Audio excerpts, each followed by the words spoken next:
So మొత్తానికి తెలంగాణలో ఎంతో మంది నిరుపేదలు కొత్తగా రేషన్ కార్డుల కోసం ఎదురు చూస్తూ ఉన్నారు. సో ఇప్పటికే కాంగ్రెస్ ప్రభుత్వం అధికారాన్ని చేపట్టిన తర్వాత కొత్త రేషన్ కార్డులను ఇస్తామని చెప్పి ప్రతిష్టాత్మకంగా చెప్పింది. ఈ నేపథ్యంలోనే గ్రామ సభల ద్వారా కూడా రేషన్ కార్డులకు సంబంధించినటువంటి దరఖాస్తులను స్వీకరించారు. ఆ తర్వాత ఇప్పుడు మీ సేవా కేంద్రాల ద్వారా దరఖాస్తుల ప్రక్రియ అనేది కొనసాగుతూ ఉంది. సో ఈ నేపథ్యంలోనే అసలు రేషన్ కార్డుకు సంబంధించి ఏ విధంగా ఉండబోతుందని చెప్పి మరి ఇప్పటికే సీఎం రేవంత్ రెడ్డి అధికారులతో సమీక్ష నిర్వహించి పలు కార్డులను కూడా పరిశీలించారు. అధికారులు కూడా పలు కార్డులకు సంబంధించినటువంటి నమూనాలను కూడా సీఎం రేవంత్ రెడ్డికి ఇస్తే ఆయన పరిశీలించారు. సో మొత్తానికి పోస్ట్ కార్డు రూపంలో ఈసారి కొత్తగా వచ్చేటటువంటి రేషన్ కార్డులు ఉండేటటువంటి అవకాశం ఉంది.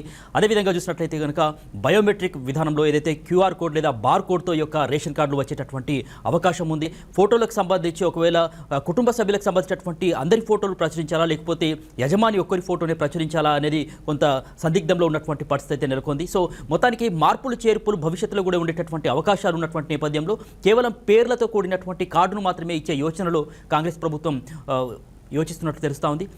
సో ఇప్పటికీ ఆ కార్డుకు సంబంధించి ప్రభుత్వ లోగోతో పాటు సీఎం రేవంత్ రెడ్డి ఫోటోకు వైపు మరోవైపు పౌర సరఫరాల శాఖ మంత్రి ఉత్తమ్ కుమార్ రెడ్డి ఫోటో మరోవైపు ఉండే విధంగా ఈ యొక్క కార్డు రూపొందిస్తూ ఉన్నారు. సో మొత్తానికైతే ఇప్పుడు మొదటగా ఏదైతే ఉమ్మడి మహబూబ్ నగర్ కావచ్చు, అదేవిధంగా రంగారెడ్డి జిల్లాలకు సంబంధించి ఈ యొక్క కార్డులను అందజేయబోతున్నారు. సో మిగతా జిల్లాలకు సంబంధించి మనం చూసినట్లయితే కనుక ఎన్నికల కోడ్ అమల్లో ఉంది కాబట్టి ఇప్పుడైతే ఎన్నికల కోడ్ అమల్లో లేనటువంటి జిల్లాలు ఏవైతే ఉమ్మడి మహబూబ్ నగర్ కావచ్చు, అదేవిధంగా హైదరాబాద్ జిల్లాలకు సంబంధించి ఈ యొక్క కార్డులను ఇచ్చేటటువంటి యోచనలో కాంగ్రెస్ ప్రభుత్వం అయితే ఉంది. సో మొత్తానికైతే ఇప్పుడు మార్పులు చేర్పులతో సంబంధించినటువంటి ఆ దరఖాస్తులను కూడా అదేవిధంగా కొత్తగా వచ్చేటటువంటి రేషన్ కార్డులకు సంబంధించినటువంటి దరఖాస్తులను కూడా స్వీకరించినటువంటి నేపథ్యంలో దాదాపు తెలంగాణలో 1 కోటి కార్డులను ఇచ్చేటటువంటి యోచనలో కాంగ్రెస్ ప్రభుత్వం ఉన్నట్లయితే తెలుస్తూ ఉంది.